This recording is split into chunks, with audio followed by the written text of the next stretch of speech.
اعوذ باللہ من الشیطان الرجیم بسم اللہ الرحمن الرحیم وما قدر اللہ حق قدرہ اذ قالوا ما انزل اللہ علی بشر من شیء قل من انزل الكتاب الذی جاء به موسیٰ نورا وہدی للناس تجعلونہ قراطیس تبدونہا وتخفون کثیرا وعلمتم ما لم تعلموا انتم ولا آباؤکم قل اللہ ثم ذرهم في خوضهم يلعبون وهذا كتاب أنزلناه مبارك مصدق الذي بين يديه ولتنذر القرى ومن حولها والذين يؤمنون بالآخرة يؤمنون به وهم على صلاتهم يحافظون صدق الله العظيم۔ اب اس سورہ مبارکہ میں اس رد و قدح کا ذکر ہو رہا ہے کہ جو یہودیوں کے سکھلانے پڑھانے سے مکے کے کچھ لوگ حضور سے کر رہے تھے۔ اب تک جو گفتگو ہوئی ہے وہ خالص ان کی طرف سے تھی اور انہی کے ساتھ سارا مکالمہ تھا اور محاجہ تھا، لیکن جیسا کہ میں عرض کر چکا ہوں یہ صورتیں جو ہیں سورہ انعام اور سورہ اعراف یہ مکی دور کے آخری زمانے کی ہیں، اور ظاہر ہے کہ اس وقت تک چرچا پہنچ چکا تھا مدینہ منورہ میں بھی حضور کی رسالت اور نبوت کے دعوے کا، اور کان کھڑے ہو چکے تھے اہل کتاب کے یہود کے، تو وہیں سے بیٹھے ہوئے انہوں نے ریشہ دوانیاں کرنی شروع کر دی تھی۔ اور جیسے کہ ہم پڑھ چکے ہیں کہ جب زدہ میں کوئی آ جائے تو وہ یہاں تک کہہ بیٹھتے تھے کہ ان مسلمانوں سے تو یہ مشرک بہتر ہیں جو بتوں کو پوجتے ہیں وغیرہ وغیرہ۔ اسی طرح کی ایک بات وہ ہے جو یہاں کہی جا رہی ہے، وما قدر اللہ حق قدرہ، اور انہوں نے ہرگز قدر نہ کی اللہ کی جیسا کہ قدر کرنی چاہیے تھی۔ اس قالو، جبکہ انہوں نے کہا ما انزل اللہ علی بشر من شیء، جبکہ انہوں نے کہا کہ نہیں اتاری ہے اللہ نے کسی بھی انسان پر کوئی بھی چیز، کیٹیگوریکل ڈینائل۔ چونکہ یہ لوگ جو تھے مکے والے یہ کتابوں سے واقف نہیں تھے، تو یہود نے سب سے پہلے جو ان سے کہا وہ یہ ہے کہ یہ سب خیال ہے، وہم ہے، اللہ نے کبھی کوئی چیز اتاری ہی نہیں کسی پر۔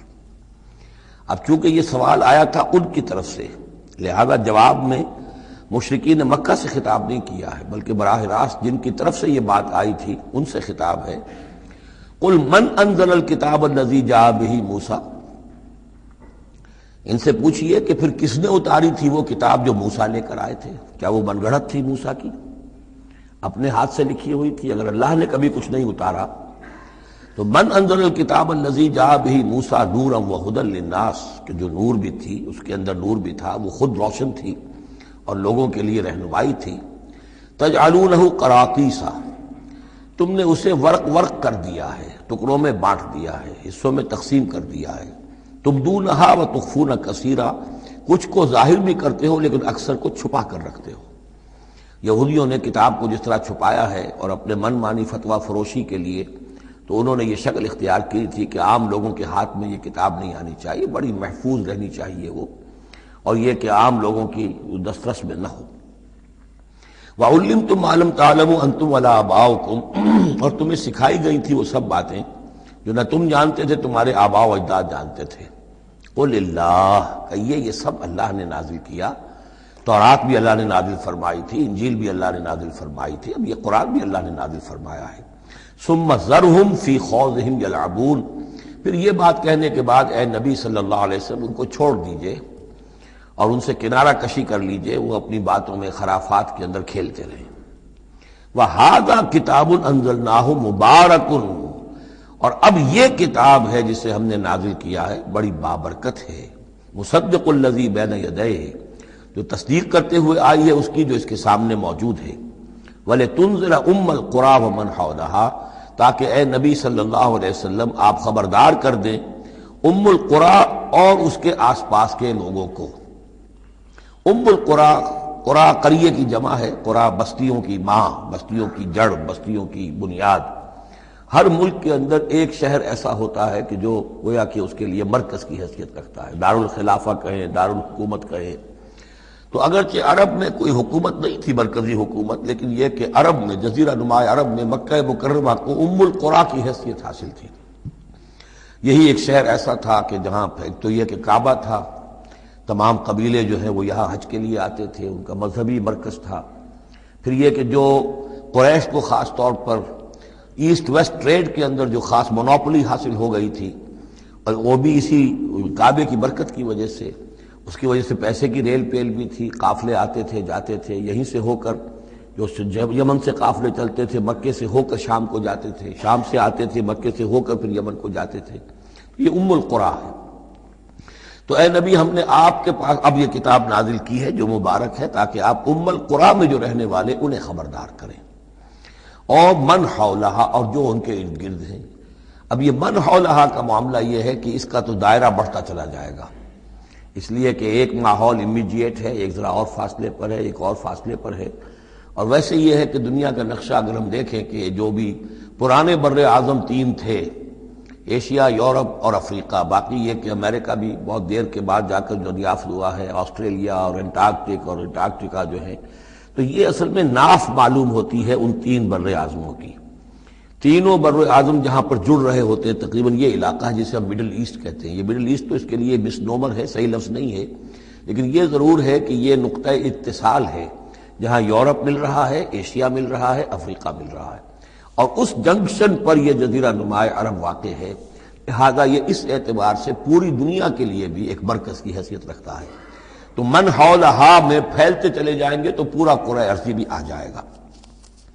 والذین یؤمنون بالآخرۃ یؤمنون بہ، اور وہ لوگ جو آخرت پر ایمان رکھتے ہیں، یعنی یہ کہ ان لوگوں میں سے بھی، مشرکین میں سے بھی، ایک تو وہ جو سرے سے منکر ہیں بعث بعد الموت کے، لیکن جن کے ذہن میں کچھ بھی تصور ہے کہ نہیں ہے، اب یہ اٹھنا ہے، جواب دہی ہے، تو پھر یہ ہے کہ وہ اس پر ایمان لے آئیں گے۔ وہم علی صلاتہم یحافظون، اور وہ اپنی نمازوں کی حفاظت کرنے والے ہیں۔ اس میں اشارہ ہو رہا ہے کہ لوگ ایمان لے آئے ہیں، آخر مکے ہی میں سے تھے نا تمام صحابہ کرام مہاجرین۔ ومن اظلم ممن افترى علی اللہ کذبا، اس سے بڑھ کر ظالم کون ہوگا جس نے اللہ پر کوئی بات گھڑ کر منسوب کر دی، نمبر ایک۔ اور نمبر دو، او قال اوحی الی ولم یوحى الی شیء، اسی طرح اس شخص سے بڑھ کر ظالم کون ہوگا جو یہ کہے کہ مجھ پر وحی کی گئی ہے جبکہ اس پر کوئی وحی نہ کی گئی ہو۔ یعنی یہ دونوں باتیں برابر کے گناہ ہیں شناعت کے اعتبار سے، اللہ کی طرف کوئی شے منسوب کر دینا یا یہ کہنا کہ مجھ پر کوئی شے وحی کی گئی ہے، یہ دونوں باتیں برابر کی ہیں۔ تو ذرا سوچو کہ جو محمد صلی اللہ علیہ وسلم تمہارے سامنے موجود ہیں، کیا ان کی سیرت و کردار کی کوئی مناسبت ہے؟ ان کی زندگی کے اندر کوئی اور پہلو تم دیکھتے ہو ایسا کہ جو اتنے بڑے بڑے گناہوں کے ارتکاب کی بھی ان سے توقع رکھتے ہو؟ وَلَوْ تَرَىٰ إِذِ الظَّالِمُونَ فِي غَمَرَاتِ اور وَمَنْ قَالَ سَأُنزِلُ مِثْلَ مَا أَنزَلَ اللَّهُ، ایک اور تیسری بات ہے جو یہ کہے کہ میں بھی اتار سکتا ہوں جیسا کہ اللہ نے اتارا ہے، حالانکہ اس کا جیسا کہ قرآن مجید میں بار بار چیلنج آیا ہے، لیکن یہ کہ اس کا مقابلہ کسی نے نہیں کیا، پھر بھی یہ کہ زبان میں یہ الفاظ کہہ دینے کی حد تک کسی نے بکواس کر دی ہوگی۔ وَلَوْ تَرَىٰ إِذِ الظَّالِمُونَ فِي غَمَرَاتِ الْمَوْتِ، اور کاش کہ تم دیکھ سکتے جبکہ یہ ظالم موت کی سختیوں میں ہوں گے، نزع کے عالم میں ہوں گے، وَالْمَلَائِكَةُ بَاسِطُو أَيْدِيهِمْ، اور فرشتے اپنے ہاتھ آگے بڑھا رہے ہوں گے، اخرجوا انفسکم، نکالو اپنی جانیں، الیوم تجزون عذاب الہون بما کنتم تقولون علی اللہ غیر الحق، آج تمہیں نہایت اہانت آمیز سزا دی جائے گی، عذاب دیا جائے گا بسبب اس کے جو تم کہتے رہے تھے اللہ کی طرف منسوب کر کے ناحق باتیں، وکنتم عن آیاتہ تستکبرون، اور تم اللہ تعالیٰ کی آیات سے استکبار کر کے اعراض کرتے رہے تھے۔ وَلَقَدْ جِئْتُمُونَا فُرَادَىٰ، اور پھر قیامت کے دن کہا جائے گا آ گئے ہو ہمارے پاس اکیلے اکیلے، کوئی تمہارے ساتھ لاؤ لشکر نہیں، کوئی تمہارے ساتھ ساز و سامان نہیں، تمہارے وہ خدم و حشم نہیں، کوئی تمہارے حمایتی نہیں، کوئی جماعت و جمعیت نہیں، کیونکہ یہ بات آگے بھی کہی گئی ہے سورہ مریم میں، وَكُلُّهُمْ آتِيهِ يَوْمَ الْقِيَامَةِ فَرْدًا، قیامت کے دن ہر شخص کا جو محاسبہ انفرادی حیثیت میں ہوگا، اور ظاہر بات ہے اکیلا آدمی کھڑا ہوگا، نہ اس کے رشتہ دار ہیں، نہ ماں باپ ہیں، نہ اولاد ہیں، نہ بیوی ہے، نہ بیوی کے ساتھ اس کا شوہر ہے، اور نہ ساز و سامان ہے، خدم و حشم ہے، کچھ بھی نہیں۔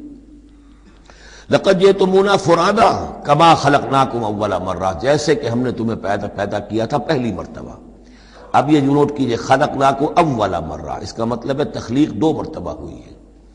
ایک تخلیق عالم ارواح میں ہوئی تھی، اس وقت بھی سب اکیلے اکیلے کھڑے تھے، نہ کوئی کسی کا باپ تھا، نہ کوئی کسی کی ماں تھی، ارواح کے مابین کوئی رشتہ داری نہیں تھی۔ یہ رشتہ داریاں تو پھر عالم خلق میں ہوئی ہیں آ کر، کہ ایک باپ اور ماں کا معاملہ ہے، پھر اولاد کا معاملہ ہے، پھر دادا اور پوتے کا معاملہ ہے، یہ ارواح کے مابین کوئی اس طرح کی رشتہ داری نہیں تھی۔ تو جیسے کہ ہم نے تمہیں پیدا کیا تھا پہلی مرتبہ کہ تمام انسان وہاں موجود تھے، فرق صرف یہ ہے کہ قیامت کے دن جب ہم کھڑے ہوں گے تو ہمیں ایک جسم بھی اور دیا جائے گا، لیکن جس وقت ہم تھے اللہ تعالیٰ کے پاس اس وقت عالم ارواح میں، اور جب ہم سے عہد لیا گیا تھا الست بربکم قالوا بلی، تو مجرد ارواح تھی، اس وقت کوئی جسم نہیں تھا۔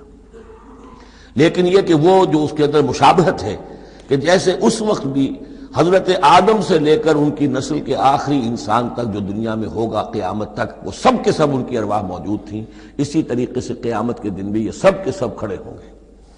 وَتَرَكْتُمْ مَا خَوَّلْنَاكُمْ، اور تم چھوڑ آئے ہو اپنے پیچھے جن چیزوں میں کہ ہم نے تمہیں لپیٹ دیا تھا۔ یہ اصل میں کیا ہے؟ میری ایک انا ہے، میری ایک روح ہے، وہ میرے جسم میں لپٹی ہوئی ہے۔ پہلا غلاف تو یہ جسم ہے، پھر اس غلاف کے اوپر کپڑوں کا غلاف ہے، کپڑوں کے اوپر پھر مکان کا غلاف ہے۔ ہم غلاف در غلاف جو ہے، ہماری جو اصل حقیقت ہے، وہ جو اصل نفس الامری ہے ہماری روح، وہ در حقیقت ان غلافوں میں لپٹی ہوئی ہے۔ تو جو بھی غلاف ہم نے تم پر چڑھا دیے تھے وہ سب چھوڑ آئے ہو، وراء ظہورکم، اپنے پیچھے۔ وما نرى معكم شفعاءكم الذين زعمتم انهم فيكم شركاء، اور ہم دیکھ نہیں رہے تمہارے ساتھ کہ تمہارے وہ سفارشی نہیں آئے جن کے بارے میں تمہیں گھمنڈ ہو گیا تھا کہ وہ تمہارے معاملے میں شریک ہیں، سفارش کریں گے، تمہیں بچا لیں گے، چھڑا لیں گے ہمارے محاسبے سے، ہماری پکڑ سے۔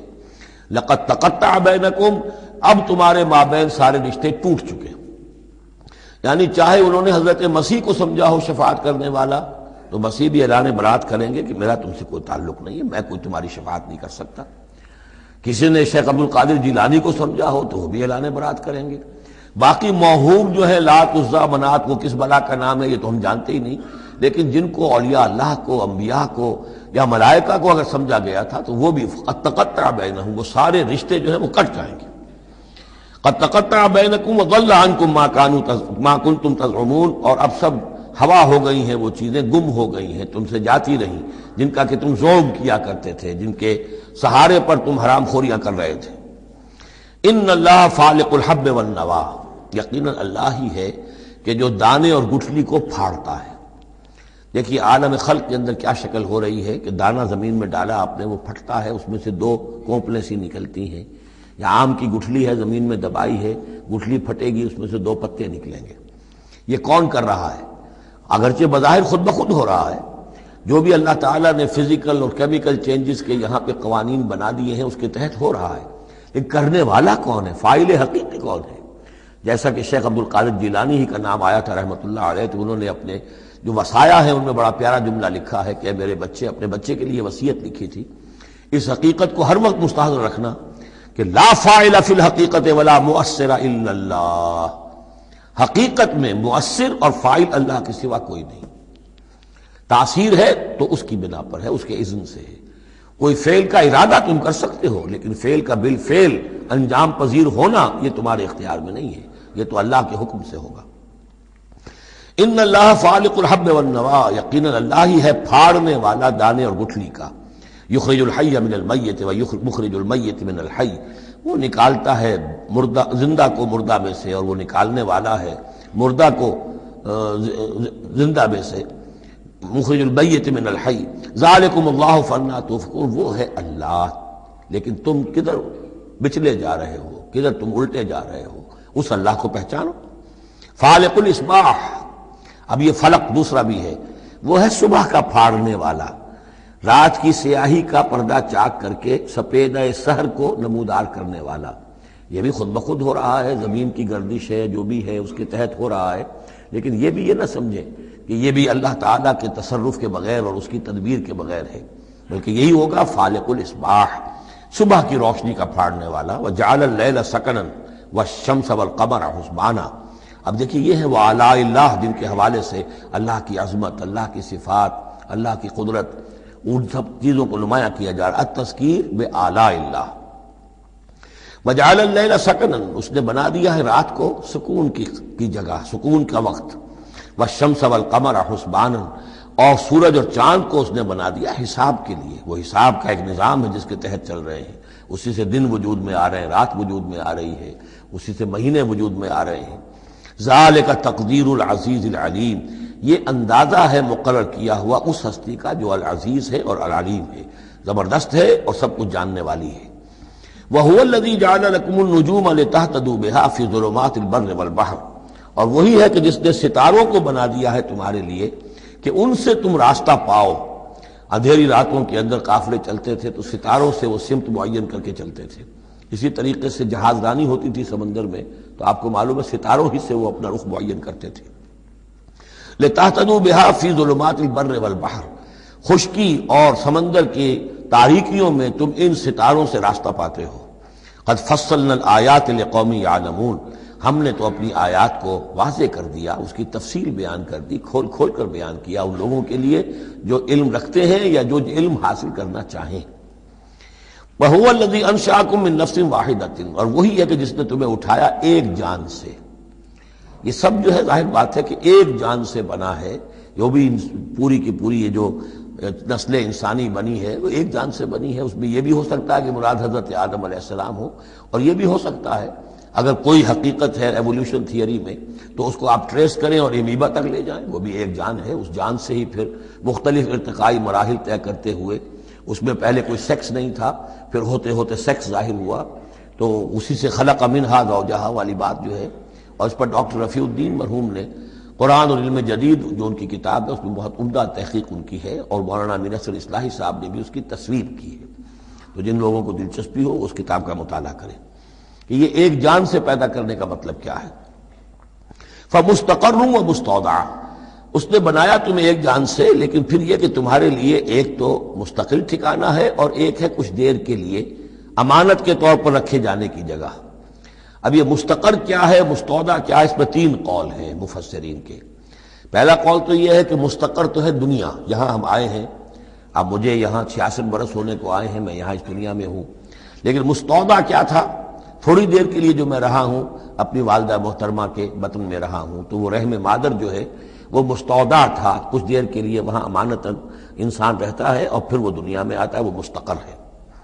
دوسری رائے یہ ہے کہ مستقر تو آخرت ہے اور قبر ہے مستودع، قبر میں رکھا جاتا ہے انسان کو، اور یہ گویا کہ عالم برزخ جو ہے یہ عارضی ودیعت کرنے کی جگہ ہے، عارضی طور پر امانتاً رکھنے کی جگہ ہے، پھر جانا ہے۔ مستقر جو ہے وہ آخرت ہے۔ تیسری رائے یہ ہے کہ مستقر آخرت ہے اور مستودع دنیا ہے، دنیا میں جو وقت ہم گزار رہے ہیں یہ آخرت کے مقابلے میں بہت ہی عارضی ہے۔ اس حوالے سے اسے بھی کہا جا سکتا ہے کہ یہ بہت ہی عارضی سی امانت کی جگہ ہے۔ قد فصلنا الآیات لقوم یفقہون، ہم نے تو اپنی آیات کو واضح کر دیا ہے اور تفصیل بیان کر دی ہے ان لوگوں کے لیے جو تفقہ سے کام لیں، غور کریں، سوچیں، سمجھیں۔ وَهُوَ الَّذِي أَنزَلَ مِنَ السَّمَاءِ مَاءً، اور وہی ہے کہ جس نے اتارا ہے آسمان سے یا بلندی سے پانی۔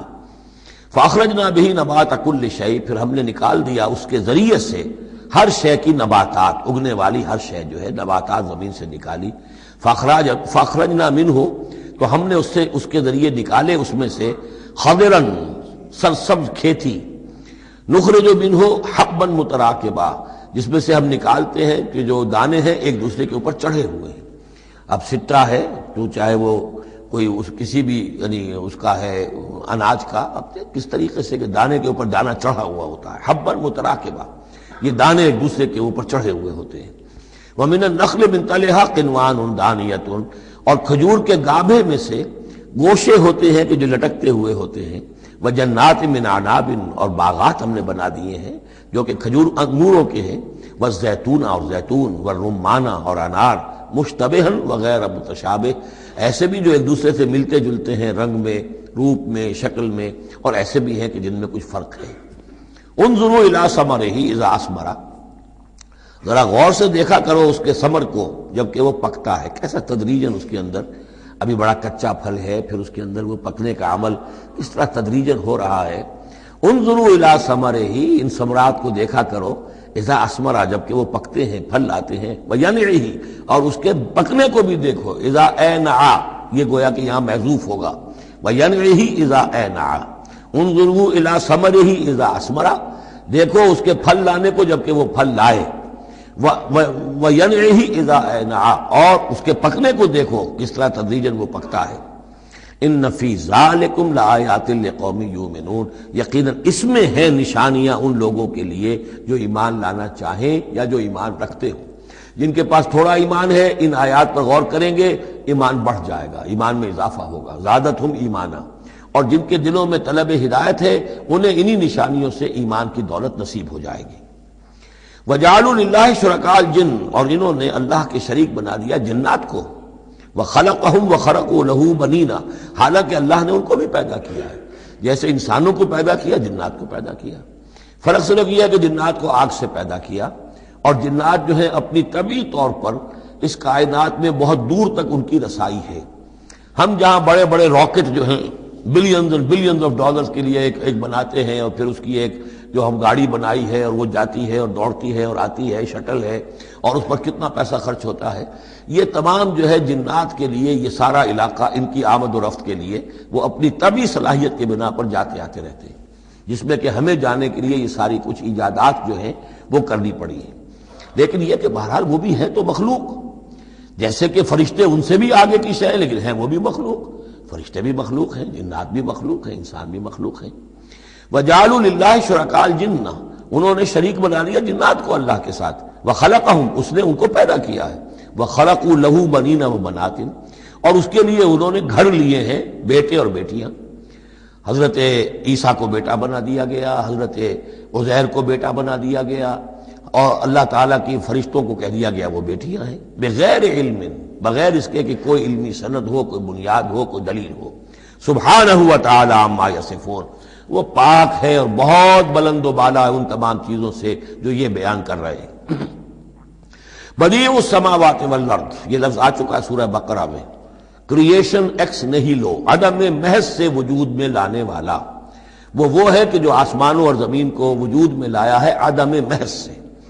انا یکون لہ ولد، اس کے اولاد کیسے ہو سکتی ہے، ولم تکن لہ صاحبہ، جبکہ اس کی کوئی بیوی نہیں، کوئی جورو نہیں، تو اولاد کیسے ہو جائے گی۔ وخلق کل شیء، اور اس نے تو ہر شے کو پیدا کیا ہے، ایک خالق ہے باقی سب مخلوق ہیں۔ وہو بکل شیء علیم، اور وہ ہر چیز کا علم رکھتا ہے، اس کی مخلوقات میں سے کوئی شے اس کی نگاہوں سے ایک لمحے کے لیے بھی اوجھل نہیں ہے۔ ذالکم اللہ ربکم، وہ ہے اللہ تمہارا رب۔ اصل میں یہ انداز سمجھ لیجئے کہ چونکہ جو یہ مشرکین مکہ اور عرب تھے وہ اللہ کو مانتے تو تھے، اصل میں اس کی صفات کمال، اس کی قدرت، اس کی عظمت، اس کے بارے میں ان کا ذہن کچھ جو ہے محدود ہو گیا تھا، ورنہ اللہ کے منکر تو وہ نہیں تھے۔ ذالکم اللہ ربکم، دیکھو جس اللہ کو تم مانتے ہو وہ ہے وہ اللہ جس کی یہ شان ہے۔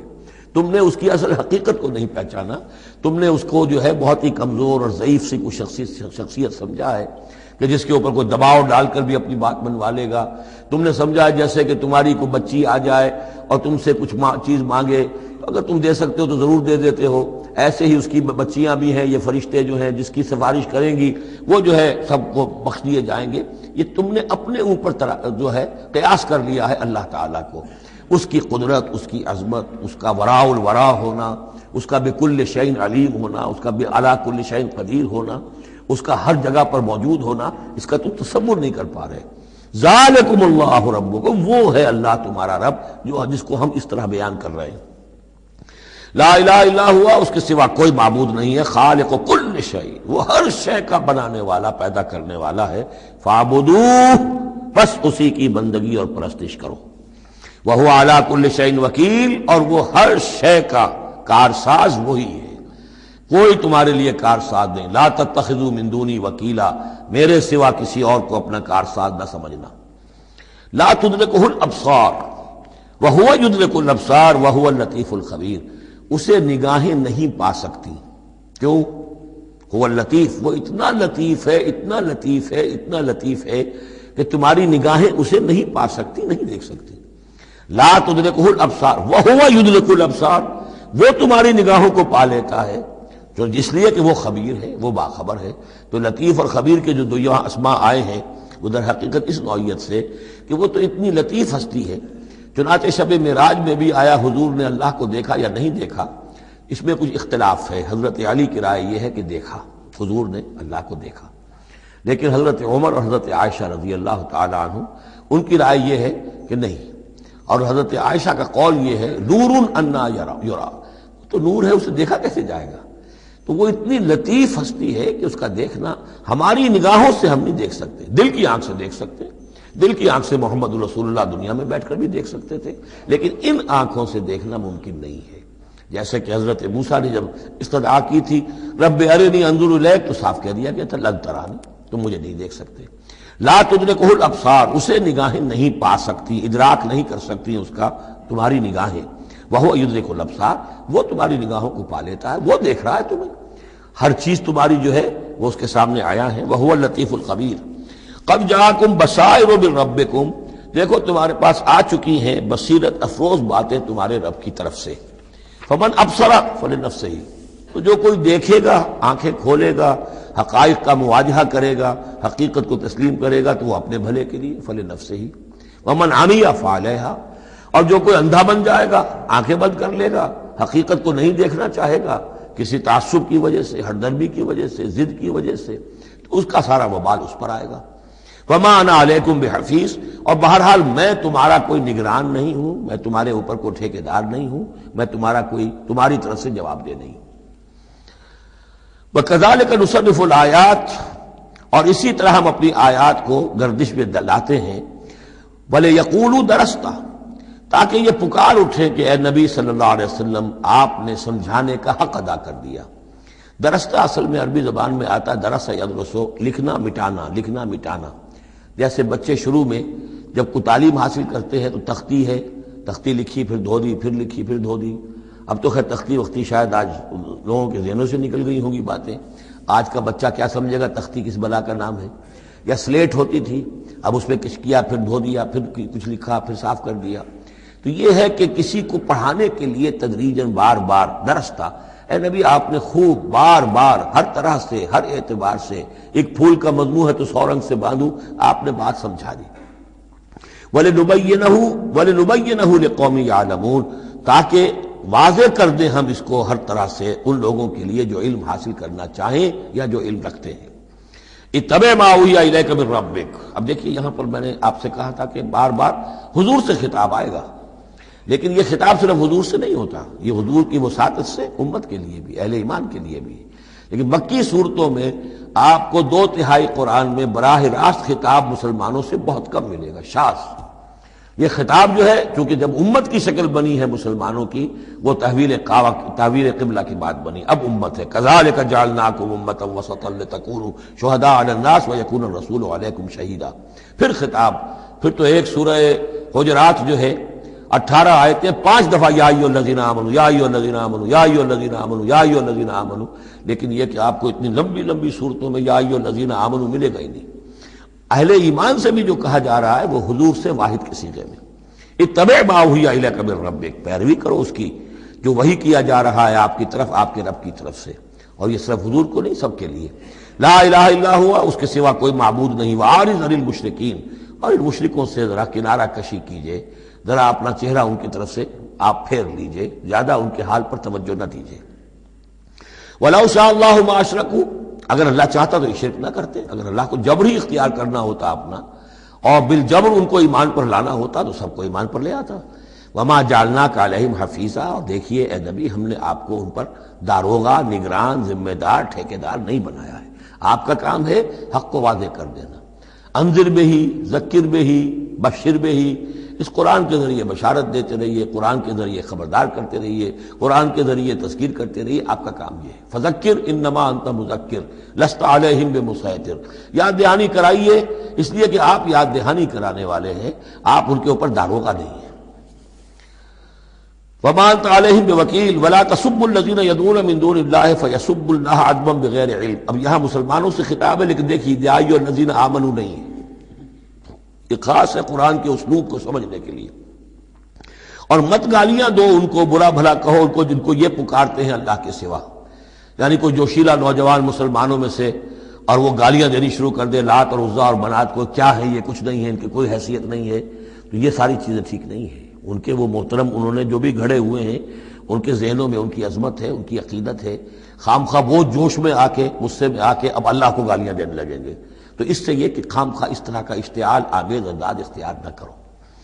ولا تسبوا الذین یدعون من دون اللہ، مت گالیاں دو یا برا بھلا کہو انہیں جنہیں یہ پکارتے ہیں اللہ کے سوا، فیسبوا اللہ عدوا بغیر علم، تو اللہ کو گالیاں دینے لگ جائیں گے زیادتی کے اندر آ کر، زدم زدہ میں آ کر، بغیر علم کے۔ کذالک زینا لکل امۃ عملہم، اسی طرح ہم نے ہر قوم کے لیے اس کے عمل کو مزین کر دیا ہے، وہ اسی میں خوش ہے، مگن ہے۔ ہمارے آباء و اجداد کی مورتیاں ہیں، یہ دیویاں ہیں، دیوتا ہیں، اس میں مگن ہیں، ان کے احساسات ہیں، ان کے جذبات ہیں۔ سمجھاؤ ضرور، انذار کرو، تبشیر کرو، تذکیر کرو، تبلیغ کرو، نصیحت کرو، سب کچھ کرو، لیکن یہ ہے کہ ان کے ساتھ گالم گلوچ نہیں اور ان کے معبودوں کو برا بھلا کہنا نہیں۔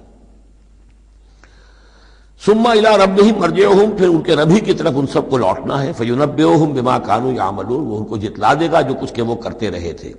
واقسموا باللہ جہد ایمانہم، اور وہ قسمیں کھا کھا کر کہتے ہیں، اب یہ وہی آ گیا جو عمود ہے اس سورہ مبارکہ کا، کچھ عرصے سے اس کچھ رکوعوں سے اس کا تذکرہ نہیں آیا تھا، اب پھر بڑے شد و مت کے ساتھ وہی بات، دکھاؤ ہمیں معجزہ، دکھاؤ ہم ایمان لے آئیں گے۔ کیوں نہیں دکھاتے معجزہ؟ نبوت کا دعویٰ ہے، رسالت کا دعویٰ ہے، عام دعویٰ تو نہیں کر رہے ہو تم، کیوں نہیں کوئی معجزہ دکھاتے؟ جب خود کہتے ہو کہ موسیٰ نے دکھائے، عیسیٰ نے دکھائے، فلاں نے دکھائے، قوم سمود کو دکھا دیا گیا معجزہ، تو آخر کیا قیامت آ گئی؟ ہمیں کیوں نہیں معجزہ دکھاتے؟ وَأَقْسَمُوا بِاللَّهِ جَهْدَ أَيْمَانِهِمْ، اور اپنے عوام پر اثر ڈالنے کے لیے قسم، خدا کی قسم ہے محمد ہم ایمان لے آئیں گے، آپ دکھائیے تو صحیح ایک دفعہ معجزہ، کیا بگڑتا تھا ان کا قسمیں کھانے میں؟ اقسموا باللہ جہد ایمانہم، وہ اللہ کی قسمیں کھا رہے ہیں اپنی پوری قوت کے ساتھ، شد و مت کے ساتھ، لئن جاءتہم آیۃ لیؤمنن بہا، اگر آیت آ جائے، نشانی آ جائے، معجزہ دکھا دیا جائے، وہ لازماً ایمان لے آئیں گے۔ قل انما الآیات عند اللہ، کہہ دیجئے نشانیاں تو سب اللہ کے اختیار میں، میرے اختیار میں نہیں، اللہ کا فیصلہ وہ نہیں دکھانا چاہتا۔ اب اس میں جو اثر پڑ سکتا تھا اہل ایمان پر، اس کا جواب ہے آگے، وما یشعرکم، اے مسلمانوں تمہیں کیا پتا ہے، انہا اذا جاءت لا یؤمنون، جب وہ نشانی آ جائے گی تب بھی یہ نہیں مانیں گے، لیکن ان کی مہلت ختم ہو جائے گی، پھر وہ عذاب فوری طور پر آ جائے گا۔ ابھی در حقیقت اس میں خیر ہے، اس میں بھلائی ہے، اسی میں ان کے لیے اپنے اوپر سختی جھیل لو، اپنے اوپر جو بھی اس وقت تنگی آ گئی ہے، ضیق ہے، اس کو برداشت کرو، لیکن یہ کہ یہ چیز ان کے قوم کے حق میں، لوگوں کے حق میں مفید نہیں ہوگی۔ اور اب جو آیت آئی ہے وہ بہت ہی اہم ہے، وَنُقَلِّبُ أَفْئِدَتَهُمْ وَأَبْصَارَهُمْ كَمَا لَمْ يُؤْمِنُوا بِهِ أَوَّلَ مَرَّةٍ، ہم ان کے دلوں کو الٹ دیں گے، ان کی نگاہوں کو الٹ دیں گے، اس لیے کہ وہ ایمان نہیں لائے تھے پہلی مرتبہ۔ دیکھیے یہ قاعدہ قانون اب اچھی طرح سمجھ لیجئے جو سورہ بقرہ کے شروع ہی میں آ گیا تھا پہلے رکوع میں۔ انسان کا معاملہ یہ ہے کہ اللہ تعالیٰ نے اسے جو صلاحیتیں دی ہیں، اگر وہ اس کو استعمال کرے گا تو اس صلاحیت میں اضافہ ہوتا ہے۔ آپ علم جو ہے لوگوں کو سکھائیں گے، آپ کے علم میں اضافہ ہوگا۔ آپ آنکھ کا استعمال کریں گے، آنکھ کی بصارت برقرار رہے گی۔ پٹی باندھ دیجیے آنکھ پر، 2-4 مہینے تک پٹی بندھی رہے، بصارت زائل ہو جائے گی۔ اس جوڑ کا کام ہے کہ یہ چلے، حرکت کرے، اس کے اوپر آپ پلاسٹر لگا دیجیے، کئی مہینے لگا رہے، اس کی حرکت ختم ہو جائے گی، لاک ہو جائے گی۔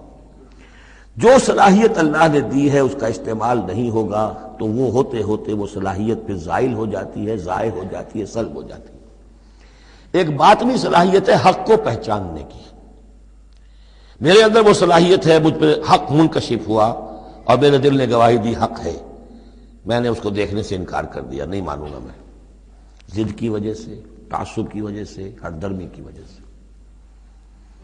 اب اس کے بعد دوبارہ پھر کہیں وہ حق کی ایک چنگاری سی روشن ہوئی، اب اس کا اثر آپ پر کم ہوگا، اس کے اثرات جو ہیں وہ کم ہوں گے، ہوتے ہوتے وہ شکل ہو جائے گی کہ اب سرے سے وہ حق کے پہچاننے کی صلاحیت ہی ختم ہو جائے گی۔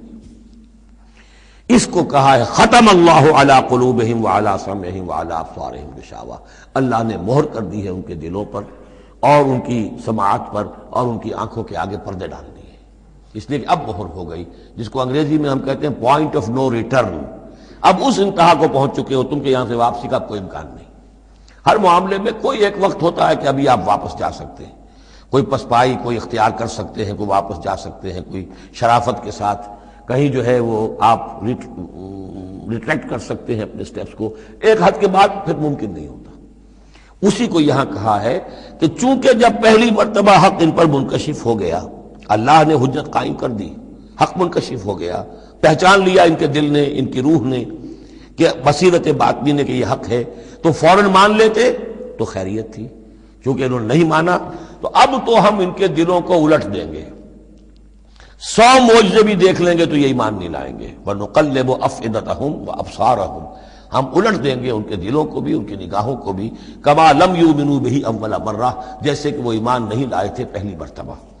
وَنَذَرُهُمْ فِي طُغْيَانِهِمْ يَعْمَهُونَ، ان کو چھوڑ دیں گے اپنی سرکشی کے اندر بڑھتے چلے جائیں. یہی وہ لفظ آ گیا جو شروع میں سورہ بقرہ کے آ چکا ہے. باطنی اندھاپا جو ہے، ایک ہے عین میم یہ آنکھوں کا اندھا ہو جانا، ایک ہے عین میم ہے دل کا اندھا ہو جانا. ہم چھوڑ دیں گے یہ باطنی جو ان کی ذہنی، نفسیاتی اور اخلاقی جو ان کی گمراہیاں ہیں اور جو اندھیارے ہیں ان میں بھٹکتے ہوئے چھوڑ دیں گے. وَلَوْ أَنَّنَا نَزَّلْنَا إِلَيْهِمُ الْمَلَائِكَةَ، اب پھر خطاب ہو رہا ہے، اگر ہم ان کے اوپر فرشتے اتار دیتے، یعنی ان کو جو یہ کہہ رہے ہیں کہ فرشتہ آیا، فرشتوں کی فوجیں اتار سکتے ہیں، دکھا سکتے ہیں کہ فرشتہ آسمان سے اتر رہا ہے. وَكَلَّمَهُمُ الْمَوْتَى، اور خواہ ان سے موت مردہ جو ہے قبروں سے نکل کر بات کرتے ہیں. وَحَشَرْنَا عَلَيْهِمْ كُلَّ شَيْءٍ قُبُلًا، اور ہر چیز ہم لا کر ان کے سامنے رو در رو کر دیتے، جمع کر دیتے. مَا كَانُوا لِيُؤْمِنُوا إِلَّا أَن يَشَاءَ اللَّهُ، تب بھی یہ نہیں ہے ایمان لانے والے الا یہ کہ اللہ چاہے. تو اللہ چاہے اور کسی کے اندر اس کی اگر طلب ہے تو اللہ تعالیٰ ان معجزوں کے بغیر بھی لوگوں کی آنکھیں کھول رہا ہے. جو ایمان لائے ہیں وہ معجزے دیکھ کر تو نہیں لائے، وہ طالب حق تھے، انہیں حق جو ہے مل گیا. وَلَٰكِنَّ أَكْثَرَهُمْ يَجْهَلُونَ، لیکن ان کی اکثریت جو ہے وہ جاہلوں پر مشتمل ہے. اور جاہل سے مراد جذباتی لوگ جو عقل سے کام نہیں لیتے بلکہ اپنے جذبات کے اندر یہ آلہ کار بن جاتے ہیں. اگلی آیت جو ہے یہ بھی بہت اہم ہے، ایک فلسفہ دین کے اعتبار سے، بلکہ فلسفہ تحریک، دعوت و تحریک کے اعتبار سے بہت اہم ہے. وَكَذَلِكَ جَعَلْنَا لِكُلِّ نَبِيٍّ عَدُوًّا شَيَاطِينَ الْإِنسِ وَالْجِنِّ، اور اسی طرح ہم نے ہر نبی کے دشمن بنا دیے انسانوں اور جنوں میں سے شیطان، ہم نے بنا دیے. سوچئے، غور کیجئے، نبی کے لیے تو مدد چاہیے تھی، کیوں شیطان اٹھا دیا اللہ نے ان کے خلاف؟ اس کا فلسفہ بیان ہو رہا ہے. اگر کشاکش حق و باطل نہ ہو تو تمیز کیسے ہوگی کون واقعی حق پرست ہے اور کون ایسا ہی، کون واقعی محبت کرتا ہے اللہ سے اور کون دودھ پینے والا مجنوں ہے، وہ نام کا ہی صرف محبت کر رہا اور ایمان کیسے پتہ چلتا؟ یہ تو آزمائش کے لیے ہے دنیا بنائی گئی ہے. اگر شر کا وجود ہی نہ ہو، خیر ہی خیر ہو، تو آزمائش کہاں ہوگی؟ لہذا تو ہم کرتے خود. تندی باد مخالف سے نہ گھبرائے عقاب، یہ تو چلتی ہے تجھے اونچا اڑانے کے لیے. یہ تو تمہارے لیے چیلنج ہے، اہل ایمان کے لیے چیلنج ہے. ان کے مرتبے اونچے ہوتے ہیں. جو جتنا سفر کر رہا ہے، جو جتنی استقامت دکھا رہا ہے، جو جتنا اثار کر رہا ہے، اتنے ہی تو اس کے رتبے بلند ہوں گے. ورنہ کیسے حفظ مراتب ہوگا؟ کیسے معلوم گا ہوز ہو کس کا کیا مقام ہے؟ وَكَذَلِكَ جَعَلْنَا لِكُلِّ نَبِيٍّ، ہم نے خود اٹھائے، ہم نے بنائے ہر نبی کے لیے دشمن شیاطین الانس والجن، شیاطین جن و انس. یوحی بعضهم الی بعض زخرف القول غرورا، وہ ایک دوسرے کو اشاروں کنایوں میں وحی سے وہ ایسی باتیں، ملمہ کی ہوئی باتیں، فریب والی باتیں جو ہے وہ کرتے رہتے ہیں ایک دوسرے کو گمراہ اور کرنے کے لیے، ایک دوسرے کے لیے اور سپورٹ کرنے کے لیے. وہ جو جن ہے شیطان، وہ آ کر اس انسان شیطان کے کان میں پھونک مارتا ہے، ابھی ذرا تم اور صبر کرو، ابھی اور دیکھو کہیں تم پھسل نہ جانا، دیکھنا کہیں تم حق کو قبول نہ کر لینا. تو یہ ان کا آپس میں جو ہے گٹھ جوڑ، اس لیے کہ ہم نے خود ان کو یہ چھوٹ دی ہے. وَكَذَلِكَ جَعَلْنَا لِكُلِّ نَبِيٍّ عَدُوًّا شَيَاطِينَ الْإِنسِ وَالْجِنِّ يُوحِي بَعْضُهُمْ إِلَىٰ بَعْضٍ زُخْرُفَ الْقَوْلِ غُرُورًا وَلَوْ شَاءَ رَبُّكَ مَا فَعَلُوهُ، اور اگر آپ کا رب چاہتا تو وہ یہ نہ کر سکتے.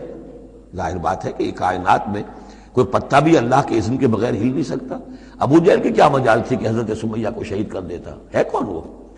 لیکن یہ تو اللہ کی طرف سے اجازت ہے. اس کا ہاتھ شل ہو جاتا، وہ ہاتھ جو اٹھا ہے برچا لے کر ان کی شرمگاہ میں مارنے کے لیے، تو کیا وہ ہاتھ وہیں کا وہیں شل نہ ہو جاتا اللہ کے حکم سے؟ لیکن نہیں، اذن رب ہے. ٹھیک ہے، ہماری اس بندی کو آزما لو جتنا آزمانا ہے، لیکن جتنا تم آزما رہے ہو تمہیں کیا اندازہ ہوگا اس کے رتبے جو ہیں ہمارے ہاں کتنے بلند سے بلند تر ہوتے چلے جا رہے ہیں، تم کیا جانو؟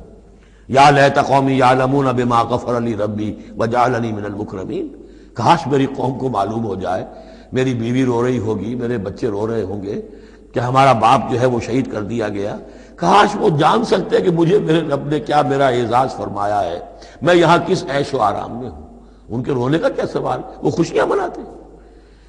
تو یہ صورتحال ہے۔ وَلَوْ شَاءَ رَبُّكَ مَا فَعَلُوهُ فَذَرْهُمْ وَمَا يَفْتَرُونَ، تو چھوڑیے آپ ان کو، جو یہ افترا کر رہے ہیں کرنے دیجئے، یہ ہماری سنت ہے، ہمارا طریقہ ہے، ہمارا فلسفہ یہی ہے۔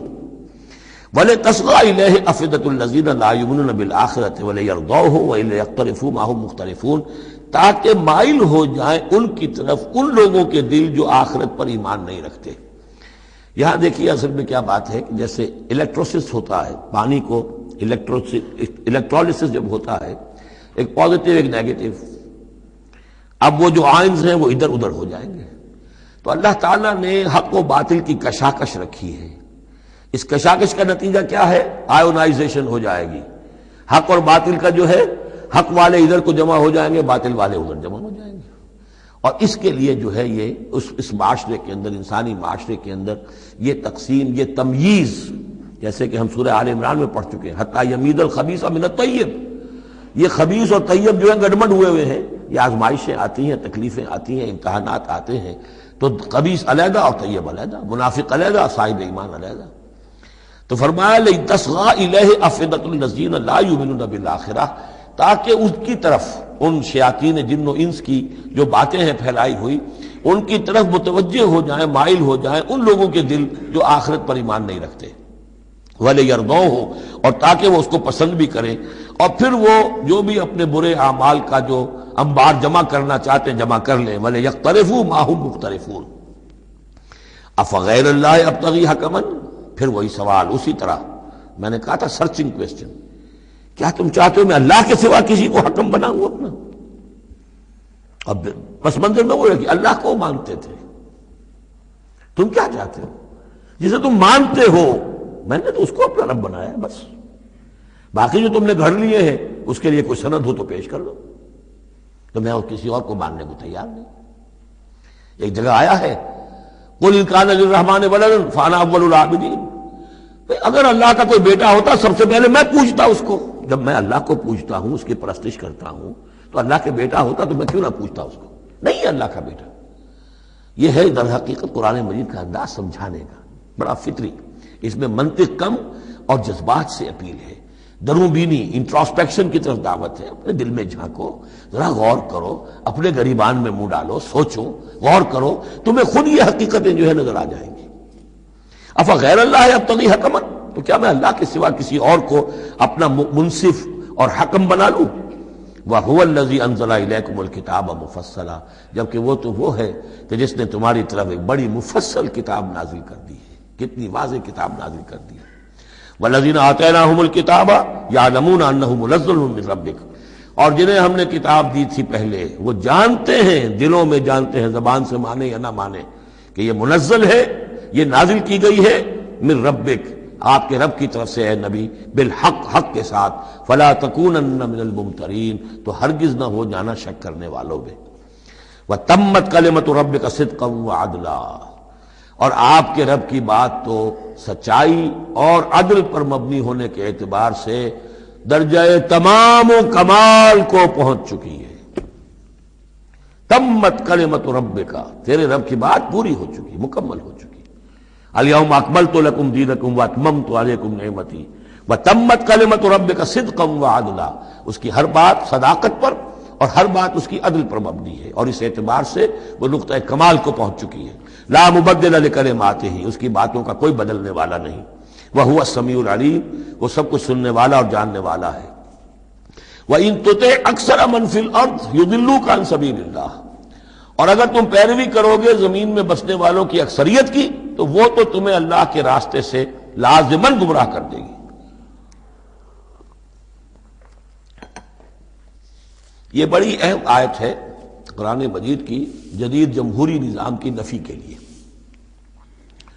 جمہوریت ایک طرز حکومت ہے کہ جس میں بندوں کو گنا کرتے ہیں، تولا نہیں کرتے۔ قرآن کہہ رہا ہے زمین کی اکثریت جو ہے، اگر تو فیصلہ کن یہی بات ہے اکثریت کدھر اقلیت کدھر، تو اکثریت تو دنیا میں ہمیشہ باطل پرستوں کی رہی ہے۔ دور صحابہ میں صحابہ کتنے تھے؟ پوری دنیا کی آبادی کے حساب سے گنتی کیجئے، 1,00,000 میں ایک نہیں بنے گا؟ اس حوالے سے غور کریں. ان تطع اکثر من فی الارض یضلوک عن سبیل اللہ. اصل بات کیا ہے؟ ہاں ایک جگہ اکثریت آ سکتی ہے. موٹی موٹی باتیں جو دین کی ہیں وہ تو اس بنیاد پر مانی جائیں گی کہ اللہ اور اس کے رسول نے یہ فرمایا ہے. یہ لینڈ مارکس ہیں. اس کے اندر اندر مباحات کے درمیان فیصلہ اکثریت کی بنیاد پر کر لیا جائے. شراب حرام ہے وہ تو سرو نہیں کی جا سکتی. آپ کے ہاں کوئی دعوت ہونی ہے, کوئی تقریب ہے, اب اس میں سوچ رہے ہیں کہ کیا سرو کیا جائے. شراب تو حرام ہے, اللہ اور اس کے رسول کا حکم ہے, وہ تو سرو نہیں ہو سکتی. اب یہ کہ شربت جو ہے روح افزا سرو کیا جائے یا 7 اپ یا اسپرائٹ سرو کیا جائے, یہ مباحات میں سے یا اکثریت کا فیصلہ کر لیجیے, کوئی بات نہیں, جو اکثریت کی رائے ہو. لیکن ایبسولوٹ اتھارٹی اکثریت کے پاس, ساورنٹی اکثریت کے پاس. انا للہ و انا الیہ راجعون. وَإِن تُطِعْ أَكْثَرَ مَن فِي الْأَرْضِ يُضِلُّوكَ عَن سَبِيلِ اللَّهِ. ساورنٹی اللہ کے پاس رہے گی, اس کا حکم اپنی جگہ پر. باقی مباحات کے دائرے میں آپ اکثریت کی رائے پر بھی چل سکتے ہیں. ان یتبعون الا الظن, یہ نہیں پیروی کر رہے مگر صرف ظن و تخمین کی, اٹکل پچوں کی. وَإِنْهُمْ إِلَّا يَخْرُصُونَ, اور یہ نہیں کچھ کر رہے سوائے اس کے کہ کچھ اندازے انہوں نے مقرر کیے ہیں. ان ربک هو اعلم من يضل عن سبیلہ, آپ کا رب خوب واقف ہے ان سے کہ جو اس کے راستے سے بھٹک چکے ہیں. وهو اعلم بالمہتدین, اور وہ خوب واقف ہے ان سے بھی جو ہدایت کی راہ پر ہیں. فَكُلُوا مِمَّا ذُكِرَ اسْمُ اللَّهِ عَلَيْهِ إِن كُنتُم بِآيَاتِهِ مُؤْمِنُونَ, تو کھاؤ ان چیزوں میں سے جن پر اللہ کا نام لیا گیا ہے اگر تم اس کی آیات پر ایمان رکھتے ہو. یہ پھر وہی جو عرب کے اندر مشرکوں میں جو جاہلی تصورات تھے, توہمات تھے, تو اس کو پھر رد کرنے کے لیے, بلکہ پھر نہیں کہنا چاہیے, یہ تو مکی صورتیں ہیں, یہ کام تو ہو چکا تھا. باقی یہ کہ وہ تو جو بھی آخری پھر ٹچز تھے وہ سورہ مائدہ وغیرہ میں دیے گئے ہیں. وَمَا لَكُمْ أَلَّا تَأْكُلُوا مِمَّا ذُكِرَ اسْمُ اللَّهِ عَلَيْهِ, یہ تم نے جو بنا لی ہیں چیزیں, اب ان کے اوپر چاہے وہ حام اور صائبہ اور یہ وسیلہ اور یہ وہ کوئی شے اللہ نے مقرر نہیں کی ہے, ان کو ذبح کرو. حلال جانور ہے, اونٹ ہے, کچھ اور ہے, اس کو حلال کر سکتے ہو, اللہ کا نام لو اور کھاؤ. وَمَا لَكُمْ أَلَّا تَأْكُلُوا مِمَّا ذُكِرَ اسْمُ اللَّهِ عَلَيْهِ وَقَدْ فَصَّلَ لَكُم مَّا حَرَّمَ عَلَيْكُمْ, جبکہ اللہ تعالیٰ تفصیل بیان کر چکا ہے تمہارے لیے وہ ان چیزوں کی جو حرام کی گئی ہیں. یہ سورۃ النحل کے اندر بھی یہ مضمون چونکہ آیا تھا, وہ آگے چل کر پڑھیں گے 14ویں پارے میں, لہذا وہ سورت اس سے پہلے نازل ہوئی ہے, لہذا فرمایا جا رہا ہے کہ وہ تمہارے اوپر اس کی تفصیل پہلے ہی بیان کی جا چکی ہے. الا ما اضطررتم الیہ, اس میں بھی تمہارے لیے گنجائش ہے کہ اگر اضطرار ہے, جان پر بنی ہوئی ہے, بھوک سے جان نکل رہی ہے, تو ان حرام چیزوں میں سے بھی کچھ کھا کر جان بچائی جا سکتی ہے. وَإِنَّ كَثِيرًا لَيُضِلُّونَ بِأَهْوَائِهِمْ بِغَيْرِ عِلْمٍ, اور اکثر لوگ جو ہیں وہ بغیر کسی تحقیق کے, بغیر علم کے, اپنی خواہشات کی بنا پر لوگوں کو گمراہ کرتے پھرتے ہیں. ان ربک هو اعلم بالمعتدین, اور یقیناً تیرا رب خوب جانتا ہے ان حد سے تجاوز کرنے والوں کو. وَذَرُوا ظَاهِرَ الْإِثْمِ وَبَاطِنَهُ, اور چھوڑ دو, تعلق منقطع کر لو ہر طرح کے گناہ سے, چاہے وہ کھلا ہو یا چھپا ہو. ان الذین یکسبون الاسم, یقیناً جو لوگ گناہ کماتے ہیں, سیجزون بما کانوا یقترفون, تو انہیں یقیناً بدلہ ملے گا اس کا جو وہ جمع کر رہے ہیں, جو کھتے بھر رہے ہیں برائیوں کے اور برے اعمال کے, ان کا پورا بدلہ ملے گا. ولا تاکلوا مما لم یذکر اسم اللہ علیہ, اور مت کھاؤ اس میں سے جس پر اللہ کا نام نہ لیا گیا ہو. یہ اصل میں ایک خاص چیز ہے جو آگے آئے گی آیت نمبر 138 میں, کہ ان کے اسی قسم کے توہمات میں سے بعض جانوروں پر وہ کہتے تھے اللہ کا نام لینا ہی نہیں ہے, اس کا خاص طور پر تذکرہ ہے, یہ عام نہیں ہے یہ آیت. ولا تاکلوا مما لم یذکر اسم اللہ علیہ, مت کھاؤ اس میں سے کہ جس پر اللہ کا نام نہیں لیا جاتا. وَإِنَّهُ لَفِسْقٌ, یقیناً وہ جو ہے وہ تو گناہ ہے اس کا کھانا. وَإِنَّ الشَّيَاطِينَ لَيُوحُونَ إِلَىٰ أَوْلِيَائِهِمْ لِيُجَادِلُوكُمْ, اور یہ شیاطین جو ہیں یہ اپنے دوستوں اور اپنے ساتھیوں کو وحی کرتے رہتے ہیں, پٹی پڑھاتے رہتے ہیں, وسوسہ اندازی کرتے رہتے ہیں تاکہ وہ تم سے جھگڑا کریں. وَإِنْ أَطَعْتُمُوهُمْ إِنَّكُمْ لَمُشْرِكُونَ, اگر تم ان کا کہنا مانو گے تو تم بھی مشرک ہو جاؤ گے. اب ایک بڑی پیاری بات وہ کہتے تھے, آپ کو بھی اچھی لگے گی. دیکھو جو اللہ نے مارا ہے خود مر گیا, وہ تو تم نے حرام کر دیا, جو خود مارتے ہو وہ حلال ہو گیا. بات اچھی لگے گی نا. جیسے انما البیع مثل الربا, بیع بھی تو ربا کی طرح ہے, اس میں بھی نفع ہوتا ہے, اس میں بھی نفع ہوتا ہے. 10 لاکھ کسی کو دیے 4,000 روپے ماہانہ لے رہے ہیں, جائز ہے. 10 لاکھ کا مکان کسی کو کرائے پر دیا 4,000 روپے ماہانہ لے رہے, ناجائز. یہ جائز ہے اور وہ ناجائز اگر نقد لے رہے ہیں. تو یہ جو اشکالات ہوتے ہیں بظاہر جو ہیں بڑے دل نشین.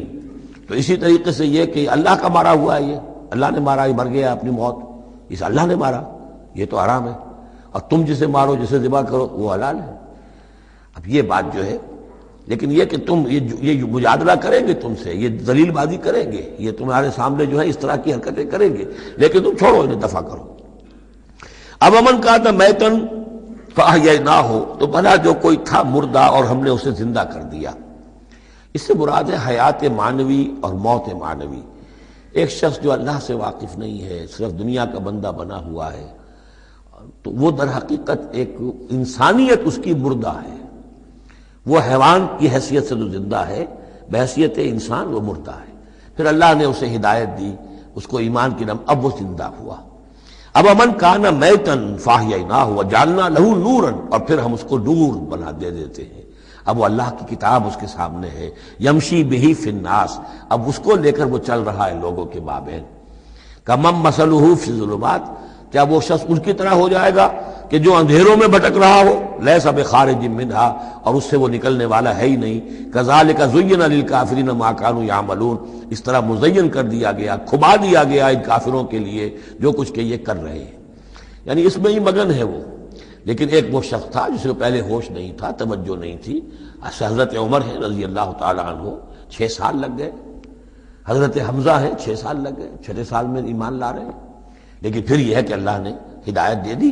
اس کے بعد یہ ہے کہ وہ نور قرآن مجید بھی موجود ہے. اب چل رہے ہیں، آگے بڑھ رہے ہیں، سر فروشیاں کر رہے ہیں. اب ایک وہ ہے جو بھٹکتے ہی رہے ساری عمر اور اسی اندھیاروں کے اندر ہی جانے دے گئے.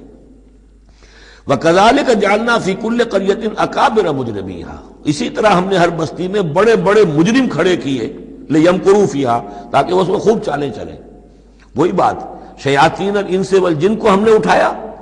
اسی طرح ہر بستی کے اندر جو سردار اور بڑے وہاں کے چودھری ہوتے ہیں، ہم ان کو چھوٹ دیتے ہیں کہ وہ کھڑے ہوں اور روکیں لوگوں کو، اور لوگوں کو ستائیں، اور لوگوں سے امتحان لیں، لوگوں کو آزمائش میں ڈالیں، چالیں چلیں، تاکہ جو صاحب جوہر ہیں ان کے جوہر کھلیں، ان کے اور نکھریں، ان کے اندر کی صلاحیتیں جو ہے وہ اور اجاگر ہوں.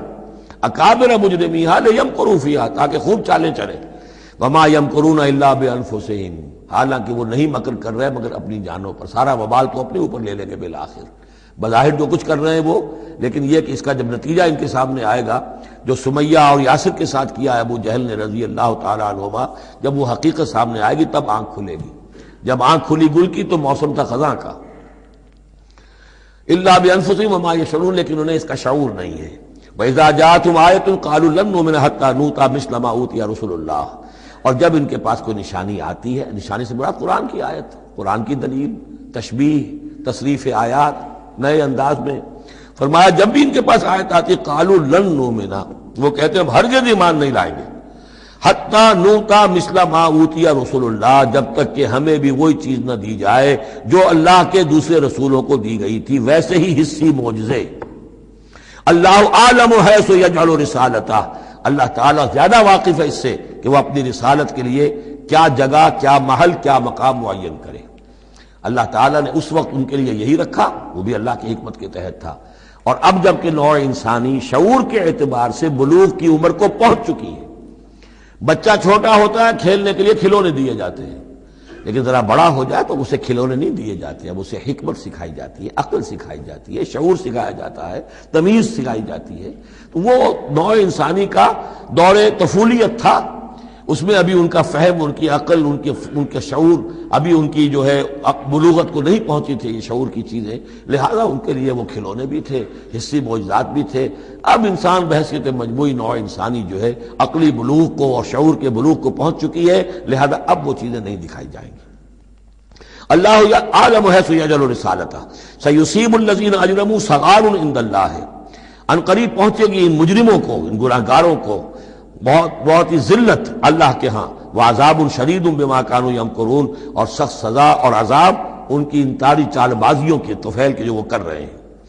فمن یرید اللہ ان یہدیہ یشرح صدرہ للاسلام، تو اللہ تعالیٰ جس کے لیے بھی چاہتا ہے کہ اس کو ہدایت کے دروازے اس کے لیے کھول دے، اس کے سینے کو اسلام کے لیے کھول دیتا ہے.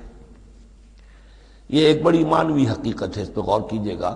شرح صدر، الم نشرح لک صدرک، یہ جو حضور کے لیے خاص طور پر شرح صدر جو ہے اللہ تعالیٰ نے ایک بہت بڑے احسان کے طور پر بیان فرمایا، الم نشرح لک صدرک، اس شرح صدر کی ہر مسلمان کو دعا کرنی چاہیے۔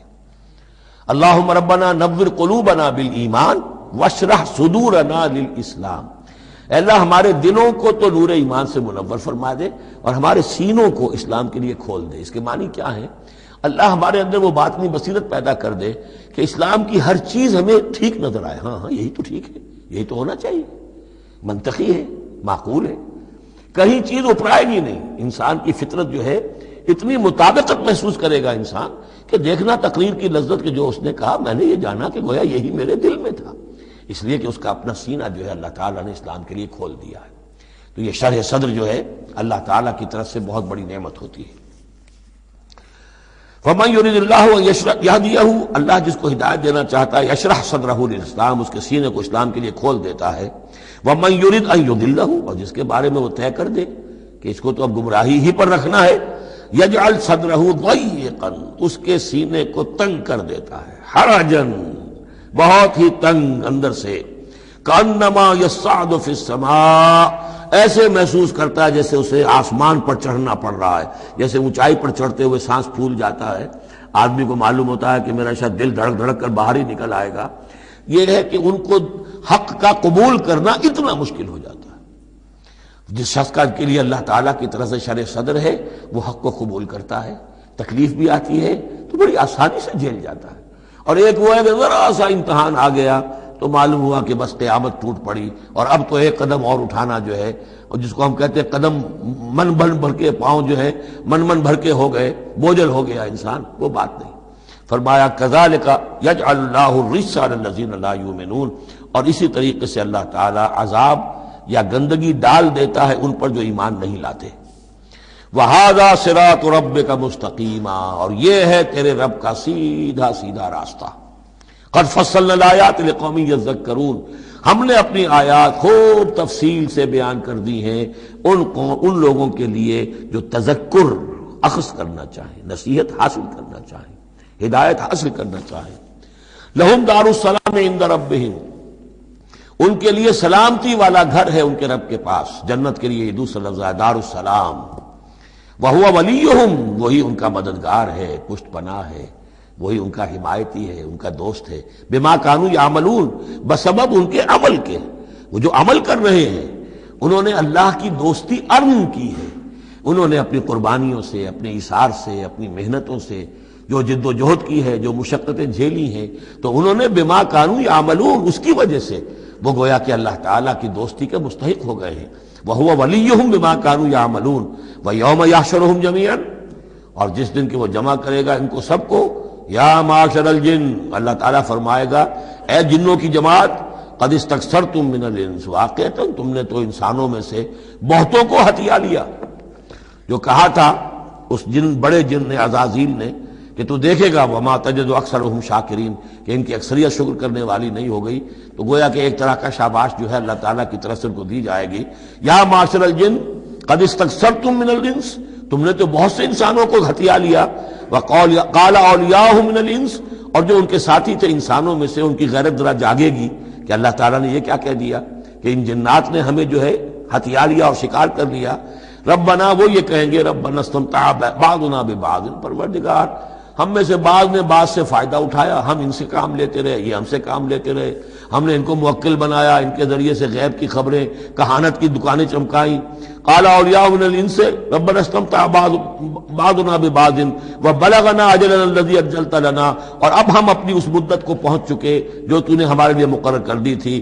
قال النار مسواکم، اللہ فرمائے گا اب آگ ہے تمہارا ٹھکانہ، خالدین فیہا الا ما شاء اللہ، اب تم رہو گے اسی میں ہمیشہ ہمیش سوائے اس کے جو اللہ چاہے۔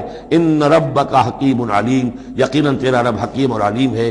وکذالک نولی بعض الظالمین بعضا بما كانوا یکسبون، اور اسی طرح ہم ساتھی بنا دیتے ہیں اور ملا دیتے ہیں بعض ظالموں کو بعض ظالموں کے ساتھ ان کے کرتوتوں کی وجہ سے، ان کی کمائی کی وجہ سے۔ بارک اللہ لی ولکم فی القرآن العظیم ونفعنی وإیاکم بالآیات والذکر الحکیم۔